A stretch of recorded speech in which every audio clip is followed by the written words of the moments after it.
Buenas tardes, queridas amigas y queridos amigos.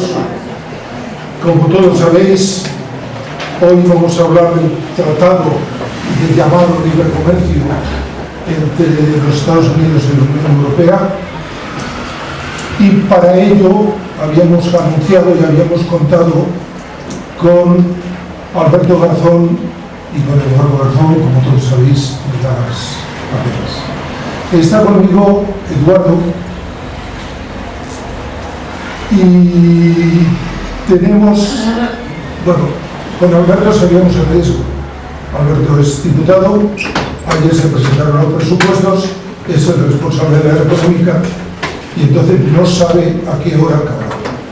Tenemos la promesa de que, como las Cortes está aquí a un paso, de que se acaba en un plazo razonable, que en un tiempo, a las 8 y pico, vendría a decir unas palabras. En caso contrario, pues iremos adelante con la explicación que nos ha dado Eduardo, que conoce perfectamente el tema y que va a tener una exposición, por lo que yo he sido informado, que os va a satisfacer a todos. Le voy a pasar la palabra a él y solo quiero advertir que este acto lo hemos hecho en el marco de los miembros del CAUM, de estas actividades que muchos conocéis regularmente, como una cosa de primera importancia. Esto no es un tratado de cualquier cosa, no es un acuerdo técnico, no es un problema de alta política que se mueva en ámbitos que al ciudadano no le preocupan. No, es un tema vital para todos y para nuestros descendientes. Para que lo cuente, le paso el micrófono a Eduardo.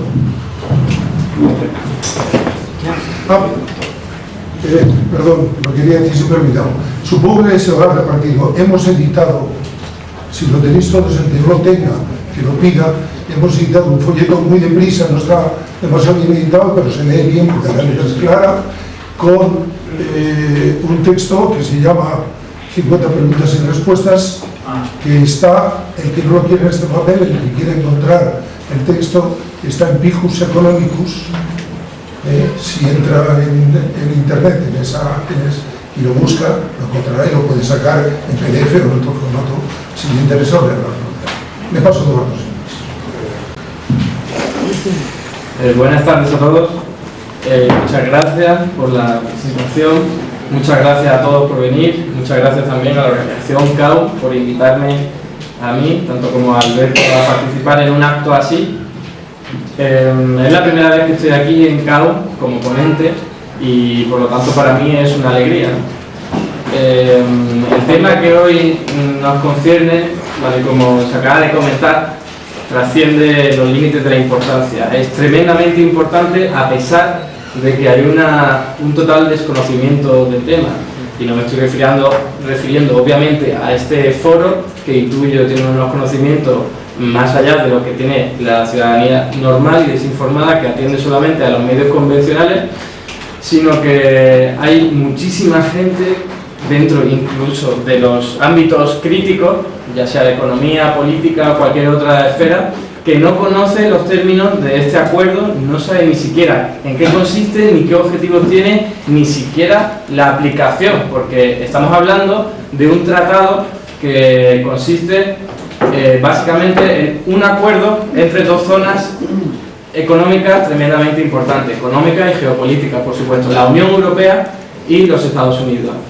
Se trata de una negociación que empezó hace mucho tiempo, ya comparado con hoy, podríamos incluso ubicarlo en 2009, 2010, incluso 2011, pero que no se supo nada precisamente por este carácter tan antidemocrático y tan poco transparente en el que se ha predominado el ámbito de la negociación, y no supimos nada hasta junio de 2013, momento en el cual lo poco que supimos nos llevó a aterrarnos soberanamente. Todavía sigue en negociación este acuerdo, aunque como comentaré, existe una vía de escape por la cual están intentando realizar una especie de prueba, que es, bueno, este acuerdo se llama Tratado de Libre Comercio entre Estados Unidos y la zona europea y la Unión Europea, pero hay otro acuerdo que es entre la Unión Europea y Canadá, que además se pensó muchísimo tiempo antes, bueno, muchísimo tiempo, unos años antes que el tratado este que nos incumbe hoy aquí, el conocido, el famoso. Estoy hablando del tratado CETA, este acuerdo entre Canadá y la Unión Europea, que es al fin y al cabo prácticamente lo mismo que el acuerdo del TTIP, como se le conoce, al de la Unión Europea y Estados Unidos, ¿no? Digo que es una negociación porque todavía no se han establecido los términos del acuerdo, pero en cambio el viernes pasado, el viernes de la semana anterior, vimos al comisario europeo estrechando la mano al primer ministro canadiense en una especie de acto simbólico sobre el acuerdo, este que os estoy comentando, el CETA. Es un acuerdo simbólico, pero que sin embargo lo que está haciendo es preparar ya el establecimiento de este acuerdo entre la Unión Europea y Canadá. Y digo que es simbólico porque todavía no tiene ratificación legal, falta de nuevo hacer todavía una serie de reformas legales sobre el acuerdo, pero lo importante a tener en cuenta es que ya se están dando pasos importantes y no como en el tratado TTIP, en el cual pues bueno, hay muchísimos agentes implicados, muchísimos conflictos de intereses y por lo tanto cuesta llegar a un acuerdo entre los distintos agentes, ¿no? Bien, cuando hablamos del tratado de libre comercio y de inversiones, como se denomina, estamos hablando de un acuerdo pensado a raíz de la crisis económica. Es decir, cuando irrupció, ¿no? Cuando tuvo lugar la crisis económica en el año 2008 y se vio cómo afectaba sobre todo a los países occidentales y no tanto a los nuevos países emergentes, conocidos como BRIC, Brasil, Rusia, India, China y todo el sudeste asiático, la élite económica y política quiso reaccionar. ¿Y de qué forma? Pues pensando ya en un tratado de libre comercio en el que se le diera muchísimo más poder y libertad a las grandes empresas occidentales, que son al fin y al cabo el arma por el cual la élite económica y política de Occidente se impone en el mundo y extrae la plusvalía de todas las esferas posibles, ¿no? Por lo tanto, tenemos que entender este acuerdo como una respuesta al empuje importantísimo de los nuevos países emergentes. Es una defensa de Occidente frente a estos nuevos países emergentes que cada vez tienen más poder económico y geopolítico. Y hablo de que es un acuerdo importante porque establece una serie de acuerdos y de negociaciones y de requisitos por los cuales, desde luego y de verdad, que va a ser así, las grandes empresas occidentales van a tener un poder inmenso que les va a llevar, pues bueno, a poder combatir en términos económicos sobre todo, pero por supuesto también geopolíticos, que es lo que hay detrás de la economía, en un planeta cada vez más competitivo, ¿no? Cuando hablamos de un libre comercio, de un tratado de libre comercio, no estamos diciendo nada nuevo. Hay muchísimos tratados de libre comercio a lo largo de toda la historia, a lo largo de todo el planeta, pero este es sin duda muy especial y muy particular. ¿Por qué? Porque ya está metiendo a un país, a una zona económica tan importante como la zona euro, como la Unión Europea, perdón, con otra potencia, con la potencia económica por excelencia que es Estados Unidos, ¿no? Y por supuesto también Canadá va incluido en el PAC. Y cuando hablamos de un acuerdo de estas características, tenemos que tener presente que y lo que hace es profundizar allá donde los tratados de libre comercio van. Siempre se nos dice, para poder justificarlo de alguna forma, que el tratado de libre comercio, cualquier tratado de libre comercio, lo que hace es pues poner las condiciones para que a las empresas les vaya mejor. Y esto se nos dice que es bueno para toda la sociedad porque las empresas van a poder, si comercian entre las zonas con más libertad, con menos obstáculos, van a poder poner los precios más bajos, más reducidos, y esto nos va a venir bien a los consumidores porque vamos a comprar más, las empresas van a tener más ventas, más beneficios, van a contratar más. Todo esto es lo que se nos dice y por lo tanto se crea un círculo virtuoso en el cual se crea crecimiento económico y por supuesto puestos de trabajo. Esta es la versión oficial y siempre, cada vez que presentan un tratado de libre comercio, lo dicen. Esto es bueno para todo el mundo. ¿Qué ocurre? ¿Qué es lo que nos dicen y qué es lo importante precisamente? Cuando hay un tratado de libre comercio y dos zonas económicas tienen más facilidad para intercambiar bienes y productos y también activos financieros, lo que ocurre es que se aumenta la competencia entre las empresas.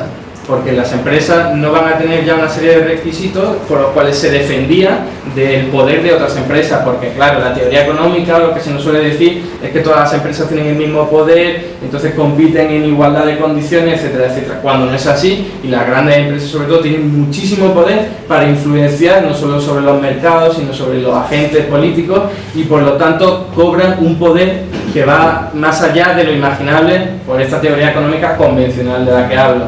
Por lo tanto, el Tratado de Libre Comercio lo que hace es dar facilidades a estas grandes empresas. ¿Para qué?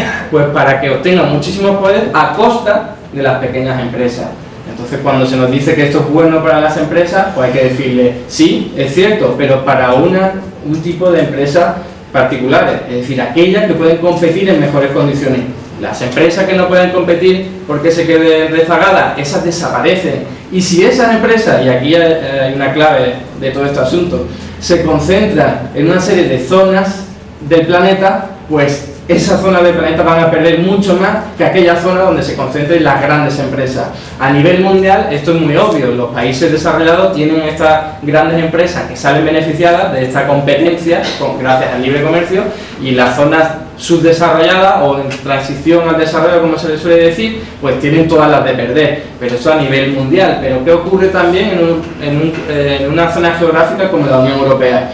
Pues que hay zonas económicas mucho más desarrolladas y que compiten no solo a través de precios, sino también a través de calidad y de otra serie de servicios diferentes de precios, como son los países centrales, Alemania, los Países Bajos, que con un tratado de este tipo no se ve tan perjudicado. Por supuesto, dentro de cada país hay empresas que se ven beneficiadas y otras empresas que no, pero lo que ocurre es que en la zona sur, precisamente de la Unión Europea, hay empresas con menor potencial industrial, también tecnológico, también comercial y competitivo. Entonces lo que ocurre es que cuando hablemos de un tratado de libre comercio, de este tipo de tratado de libre comercio, tenemos que tener en cuenta que encima nosotros, dentro del equipo ganador, que serían las potencias occidentales, somos el equipo perdedor. Precisamente lo que estoy diciendo. Empresas más pequeñas que compiten vía precio y que por lo tanto, si se les empuja a mayor competencia, no van a poder sobrevivir o van a tener más dificultades para hacerlo, ¿no? Normalmente las trabas al comercio son dos, por resumirlo de forma simplificada. Una es a través de los aranceles, es decir, una especie de impuesto a ese producto que te intentan vender en tu país, y entonces pues le puedes poner un impuesto y decir, bueno, paga esta cantidad, y así como consecuencia va a tener un precio más elevado en el interior del país y va a tener más dificultades para competir con la industria nacional, que tiene, pues, por supuesto, sus propios precios, ¿no? Este tipo de limitaciones al comercio están casi totalmente abolidas en la actualidad. Esto fueron una serie de pretensiones desde hace muchísimo tiempo por el capital, por este tipo de empresas, y hoy día, pues, por ejemplo, en la Unión Europea estos impuestos, ¿no?, de tipo medio están en torno al 5%, mientras que Estados Unidos están en el 3,5%, es decir, casi nada, y además está concentrado en sectores estratégicos. Lo que les importa es el segundo tipo de trabas, que es el de las limitaciones de regulación. Es decir, hay una serie de regulaciones que se dice, bueno, si este producto entra en nuestro país y tiene riesgo, por ejemplo, para el consumidor, entonces vamos a regularlo y vamos a hacer que o no entre, o entre en menor cantidad, o a mayor precio, etcétera, etcétera. Este tipo de regulación, este tipo de limitaciones al comercio son las que hoy día son las que imperan, son las que todavía prevalecen, y son las que le preocupan, por supuesto, a estas grandes empresas, porque lo que buscan es poder tener muchísimo más margen para colocar los productos en la zona económica.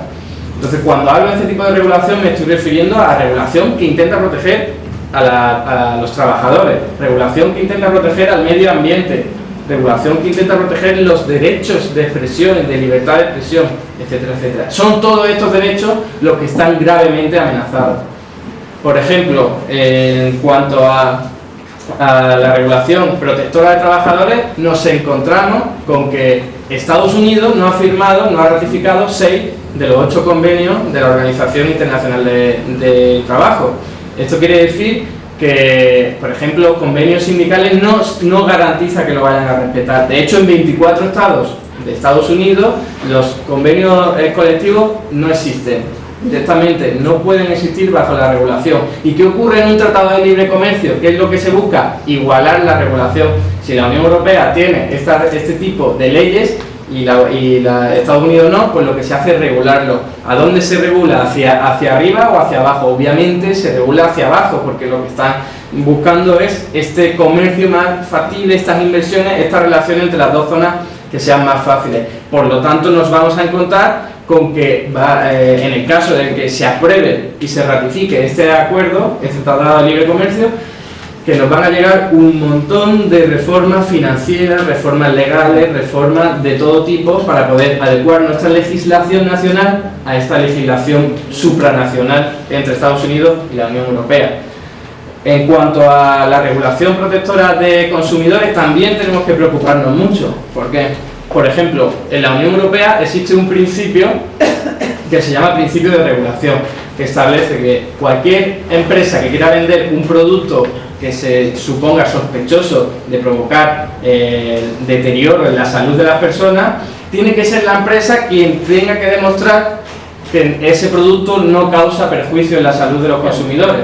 En cambio, en Estados Unidos no hay necesidad. Siempre que no se demuestre que sea perjudicial, se puede vender el producto. Es decir, en la Unión Europea hay una garantía mayor, porque son las empresas las que tienen que demostrar antes de poner el producto a la venta que no causa perjuicio en el ser humano. En cambio, en los Estados Unidos se hace al revés, se manda el producto y si ya hay personas que están muriendo o tienen enfermedades, entonces ya se actúa en consecuencia. Obviamente la regulación nos perjudicaría en este sentido, ¿no? Estoy hablando de productos que son alimentos modificados genéticamente, en el cual en Estados Unidos hay una barbaridad de productos, de alimentos que vienen con estas características, ¿no? En torno al 70% de toda la comida que se vende en Estados Unidos contiene ingredientes modificados genéticamente, algo impensable actualmente en la Unión Europea, precisamente por el principio del que os estoy hablando, ¿no? Estamos hablando no solo de alimentos modificados genéticamente, sino de productos químicos con los cuales se intenta, por ejemplo, el pollo, lo que se hace es lavarlo con cloro, pollo o cualquier tipo de ave. Y ese tratamiento luego se permite que el pollo en cuestión pueda ser vendido a los consumidores. Por supuesto, también hay una serie de legislación mucho más estricta en la Unión Europea a la hora de etiquetar esta serie de productos. Se intenta que el consumidor tenga la suficiente información para que esté pendiente. Sin embargo, en Estados Unidos no existe esta regulación, o es mucho más laxa, y por lo tanto el consumidor está mucho más desprotegido. Otro tipo de productos químicos que se utilizan son precisamente hormonas de crecimiento para este tipo de ganado, ganado de todo tipo, que se intenta aumentar de tamaño y de volumen para que puedan generar muchísima más carne y poder venderla. Hay investigaciones independientes que lo que han llegado a la conclusión es que este tipo de alimentos que han sido tratados con hormonas de crecimiento son sospechosas y son las causantes de diferentes cánceres desarrollados en los seres humanos. Es decir, cuando estamos hablando de tratado de libre comercio e inversiones, que parece que es algo que no nos va a afectar de primera mano, y cuando bajamos a la realidad y al detalle y vemos que no solo nos afecta la regulación laboral, sino también a nuestra salud y a la de nuestros compañeros, nuestros vecinos, entonces nos damos cuenta de que esto es un tema muy importante y desgraciadamente, como decíamos al principio, poco conocido, ¿no?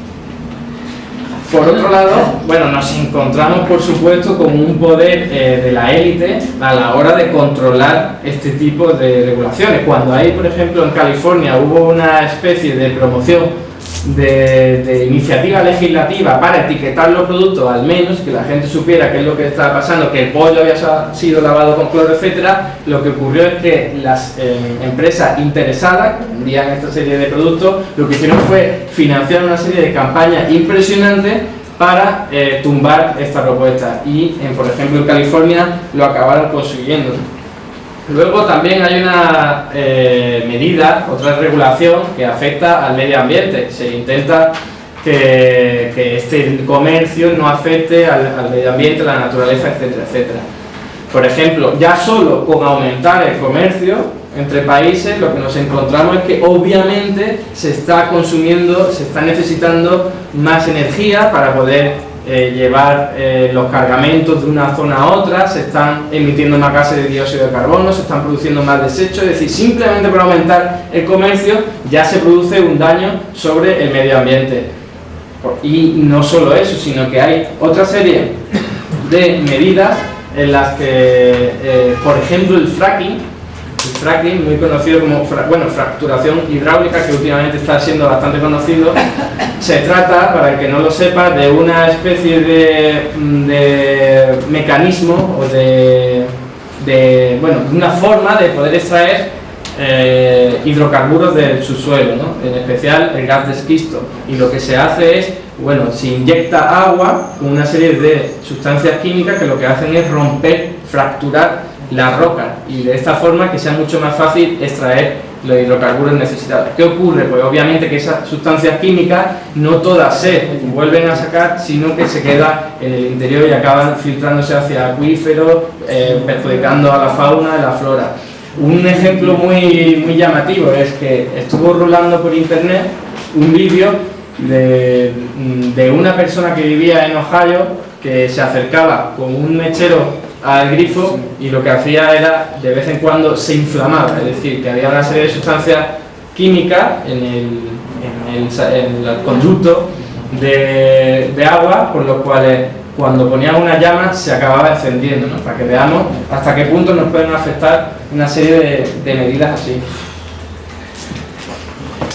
Luego, no solo tenemos esa regulación que afecta al medio ambiente y a la vez a los consumidores, también a los trabajadores, sino que nos encontramos con otra serie de derechos, otra regulación que intenta proteger ese derecho, por ejemplo, de propiedad individual, ¿no? Propiedad privada, perdón, de derechos, propiedad privada de derechos. No sé si conocéis la medida conocida como ACTA, que se intentó llevar a cabo en la Unión Europea, y sin embargo el Parlamento Europeo, que es una de las pocas instituciones democráticas de la Unión Europea, lo tumbó con mayoría absoluta de votos en contra de esta medida, porque lo que se trataba es de una medida que lo que hacía era penar la piratería ilegal, la piratería informática, y también falsificación de bienes y también patentes de medicamentos. Algo mucho más importante a tener en cuenta con este asunto de los medicamentos, porque ya sabemos perfectamente que cuando una empresa química o farmacéutica lo que hace es desarrollar un medicamento que nos va a servir a los seres humanos para curar determinada enfermedad, lo que hacen es patentar ese producto, esa investigación, para que nadie más pueda venderlo y así poner el precio que les dé la gana, ¿no? Hasta que esa patente no desaparezca, no hay posibilidad de que otras empresas puedan producirlo y de esta forma bajar el precio. Con este tratado de libre comercio lo que se intenta es que esta patente tarde muchísimo más en desaparecer, ¿no? Hay un ejemplo muy característico que es como el retroviral del VIH, ¿no? El SIDA, y es que costaba $15.000 por persona ese tratamiento en el año 2000, mientras que en la actualidad el coste ha caído a $150 nada más, es decir, $15.000 a $150 por persona. Estamos hablando de una reducción importantísima que obviamente cuando está el precio tan elevado supone una ganancia impresionante para este tipo de empresas, ¿no? El otro aspecto, el de las finanzas, los economistas nos llevamos las manos a la cabeza con lo que quieren implementar, que es equiparar la regulación de la Unión Europea tremendamente laxa en esta zona con la de Estados Unidos, que últimamente ha tenido una serie de guiños y están intentando regular más su mercado financiero. Al fin y al cabo fue allí donde se detonó la crisis financiera del 2008. Lo que ocurre aquí es que se intenta, por supuesto, que estos agentes financieros que han hecho lo que le ha dado la gana con todos estos inmensos capitales y han provocado la crisis financiera, puedan seguir todavía teniendo libertad para seguir haciéndolo, y si lo consiguen, aunque de hecho hoy día, sin necesidad de que lo consigan, va a ocurrir, es que se va a generar burbujas financieras por doquier, en todo tipo de ámbitos financieros, y por supuesto el crash de la burbuja correspondiente. Es decir, estoy diciendo que las crisis financieras van a seguir existiendo hoy día, y encima con este tratado de libre comercio se van a existir, van a profundizarse muchísimo más y la vamos a encontrar en muchísimas otras ocasiones, ¿no? Por otro lado, algo que nos interesa a aquellas personas que queremos desarrollar un modelo productivo local, es decir, orientado a las comunidades locales. Con este tratado lo que se intenta es que, por ejemplo, las multinacionales puedan acogerse y puedan entrar en la producción de bienes y servicios de las administraciones públicas, algo que es totalmente impensable hoy día, ¿no? Podemos imaginar cualquier servicio público en el que se colara una multinacional para poder desarrollarlo y, por supuesto, sacar beneficios. Y algo muchísimo más importante, las empresas pueden demandar a aquellas administraciones públicas que no les dejen a estas empresas entrar. Es decir, ocurrió, por ejemplo, en Japón, que el gobierno de Japón, las empresas japonesas demandaron a una región de Canadá, la de Ontario, precisamente porque allí se creó una empresa de energía renovable que dijo el 60% de todos los trabajadores que necesitamos, todas las materias primas que necesitamos, las vamos a comprar en Canadá, además en Ontario, para desarrollar la actividad económica en nuestra región. Pues claro, como las empresas que querían también entrar en ese negocio de energía renovable, las japonesas, les venía muy mal esto, lo que hicieron fue demandar a los tribunales internacionales para que tuvieran que retirar esa medida y todavía están en trámite para conseguirlo. Por otro lado, tenemos también por supuesto, todo el suministro de agua potable, de educación y de sanidad también intentan pues liberalizarlo, privatizarlo, para que las empresas obtengan de ahí su suculento pastel. Y luego tenemos también el sector agrícola, en el que lo que se intentan, por parte sobre todo de las empresas estadounidenses, es abolir las denominaciones de origen. Porque claro, ellos no pueden producir, estas empresas estadounidenses no pueden producir el vino de Rioja, porque están protegidas por esta denominación de origen, o el queso de Roquefort, por poner dos ejemplos muy paradigmáticos. Y ellos quieren poder producirlo para obtener beneficios y hacer negocio con ellos, y por lo tanto la quieren abolir también. Y ahora, y para ir terminando ya con la exposición, tenemos un elemento muy importante, que es el de la deslocalización de la justicia. Y este es uno de los elementos más controvertidos del tratado, precisamente porque Alemania, el gobierno alemán se ha posicionado totalmente en contra, lo cual ya sabemos que si Alemania dice que no, pues al final no se acabará aplicando, ¿no? Cosa que en cierto sentido, precisamente por algo en el que la empresa invierte en una zona, en un estado, y acabe teniendo un problema porque la regulación, el Estado haga una nueva regulación y altere los planes de estas empresas, pues las empresas siempre pueden recurrir a tribunales internacionales. Pero estos tribunales internacionales no tienen hoy día mucho poder, tienen bastante poder, pero no tienen tanto poder como quieren que tengan. Es decir, el Tratado de Libre Comercio lo que quieren hacer es que la justicia no esté tanto basada en los tribunales nacionales, sino que sean unos tribunales internacionales que dicen, por supuesto, que son independientes, pero que obviamente todos sabemos siempre fallan a favor de las empresas siempre que pueden, y por lo tanto lo que intentan es, pues una vez que las empresas hayan realizado una inversión en un estado, poder demandar a esos estados si no tienen beneficios, si están teniendo pérdida, o si incluso no tienen tantos beneficios como habían pronosticado en un principio, cosa que es para reír, ¿no? Porque la empresa puede decir, yo voy a obtener aquí no sé cuántos beneficios, algo totalmente indemostrable, que es una estimación, y si luego consiguen menos beneficios pueden demandar al Estado a los tribunales internacionales. Y una cosa muy paradójica es que el Estado no puede demandar a las empresas, es decir, esta causa de legalidad es unidireccional desde las empresas a los Estados. Significa un ataque a la soberanía nacional impresionante, que por cierto existe hoy día, y os voy a poner una serie de ejemplos muy representativos.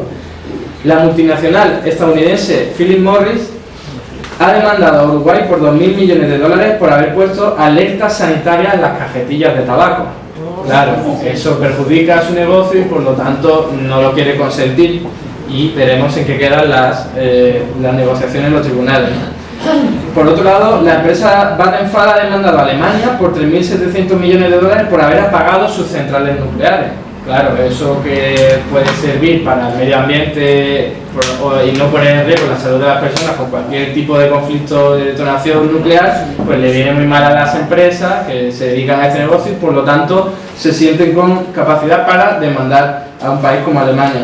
Luego, Lone Pine ha demandado a Canadá por 250 millones de dólares canadienses por la moratoria de fracking que aprobó el gobierno de Quebec. Esto es algo que precisamente también ha pasado en Francia e incluso en Cataluña se ha prohibido directamente. Es decir, que si este tratado de libre comercio se aplicara, todas esas luchas de los movimientos sociales en contra del fracking se verían totalmente en papel mojado, porque estas empresas podrían demandar a tribunales internacionales, que ya sabemos lo imparciales que son, para demandar a los estados y salirse con la suya. Otro ejemplo es el de Ecuador, que fue sentenciado a pagar 2.300 millones de dólares a la petrolera Occidental Petroleum por abandonar la construcción de un pozo de petróleo en el Amazonas, simplemente. Y el último caso, y muy llamativo, el más llamativo en mi opinión, es el de Libia, que tuvo que pagar 900 millones de dólares de beneficios perdidos, que es lo que estaba comentando antes, por un proyecto turístico en el que solo se habían invertido 5 millones de dólares. Invirtieron 5 millones de dólares y luego, por la causa que fuera, en Libia no se llevó adelante la inversión y como decía que hubieran ganado 900 millones de dólares, pues están demandados por esa cantidad.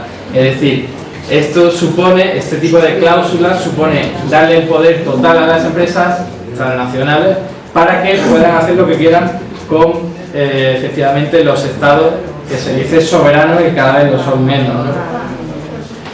Por terminar con la exposición, hacer hincapié en ese tratado que os he hablado, que es el menos conocido, no sé hasta qué punto en este foro se conocía, pero sinceramente yo lo descubrí hace muy poco tiempo. Es el CETA, el que comentaba en el inicio, que es este acuerdo entre Canadá y la Unión Europea. Han visto perfectamente cómo el de la Unión Europea y el de Estados Unidos está teniendo muchos problemas para seguir adelante, precisamente por temas tan conflictivos como los que he mencionado, y lo que se está intentando es, pues la puerta trasera, como siempre, pues aprobar ese entre la Unión Europea y Canadá, ver a ver cómo sale. Insisto en que el viernes se dieron el apretón de mano del acuerdo simbólico y al fin y al cabo introducen los mismos elementos que el tratado que os acabo de comentar, ¿no? Ese de la cláusula para que puedan denunciar las empresas a los estados, también la actividad financiera queda muchísimo más laxa, cuando precisamente Canadá es uno de los países que mejor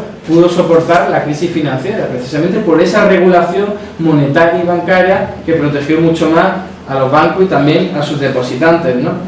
Por supuesto, en los derechos laborales, Canadá tiene una regulación muy por debajo a la de España, la de la Unión Europea, y esto nos vendría, por supuesto, muy mal a nosotros. La táctica del fracking ya se lleva a cabo en Canadá, por lo tanto, con este tratado, lo que se podría hacer es que vendieran esta serie de productos hidrocarburos extraídos y venderlos en la Unión Europea, cosa que hoy día no se puede hacer. Y no solo eso, sino que incluso aunque el tratado del que estamos hablando, el principal, el de Estados Unidos, no se aplicara, como hay un acuerdo de libre comercio entre Canadá y Estados Unidos, las grandes empresas multinacionales podrían, gracias a este nuevo acuerdo, el CETA, pues invertir y poner su sede en Canadá y entonces ya realizar cualquier tipo de comercio con la Unión Europea. Sería una forma de esquivar todo este tipo de limitaciones que están teniendo. Por eso se le conoce a este CETA como el caballo de Troya del TTIP. Se está intentando llevar por la puerta de atrás. Mencionar esto de la desorientación de la sociedad civil, ¿no? Hemos estado relativamente pendientes del acuerdo con Estados Unidos y se nos ha pasado por alto este acuerdo con Canadá. Y esto, bueno, es difícil de explicar, aunque yo creo que tiene algo que ver con este antiamericanismo totalmente loable y normal, comprensible por parte de los movimientos de izquierda en España, pero es cierto que no podemos perder tampoco de vista esta serie de acuerdos que no aparecen absolutamente en ningún medio de comunicación, que parece que no existen, y cuando vamos a preguntarle a la gente, obviamente no lo conocen, ¿no? Y por recapitular y concluir, pues destacar esta falta de transparencia en la que, no lo he dicho, pero es fácil de intuir, la negociación se lleva entre la élite gobernante de la Unión Europea, de Estados Unidos y las grandes empresas. El 90% de todos los agentes implicados en las negociaciones eran grandes empresas. Es decir, es un acuerdo hecho y diseñado por las grandes empresas para lo que os estaba comentando al principio. Esta estrategia geopolítica de combatir a las empresas de China, del sudeste asiático, Brasil, etcétera, etcétera. ¿Qué ocurre? Que para lograrlo van a pasar por delante de todos estos derechos laborales, de los consumidores, del medio ambiente, y no les va a importar nada. Y aquí es donde tiene que estar nuestra lucha, porque nos vemos directamente perjudicados por este Tratado de Libre Comercio, y la lucha tiene que estar en todo momento presente para combatirlo y para que no lo saquen adelante. Y nada más, muchas gracias.